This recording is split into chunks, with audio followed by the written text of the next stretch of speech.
ফলে সারা দেশের মানুষ এই গণতান্ত্রিক উত্তরণের প্রক্রিয়ায় বেগম খালেদা জিয়ার দিক নির্দেশনা কিংবা তার উপস্থিতিকে গভীরভাবে উপলব্ধি করে।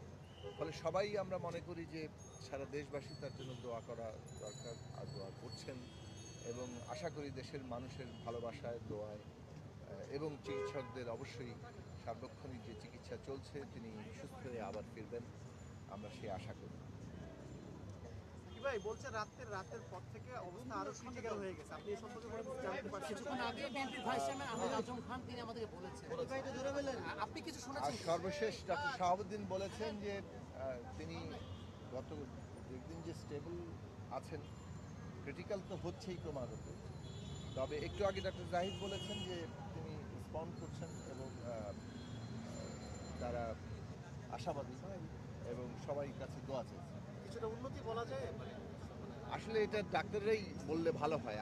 আমাদের ইয়েটা হয়েছে যে আমরা যে খোঁজটা নিয়েছি তা আমি যেটা জিজ্ঞেস করেছি যে আপনারা কী অবস্থা দেখছেন, স্টেবল আছেন, তারা চিকিৎসা দিচ্ছেন এবং তারা তাদের আশাবাদ নিয়েই তারা চিকিৎসা দিচ্ছেন, আর সবার কাছে দোয়া চেয়েছে।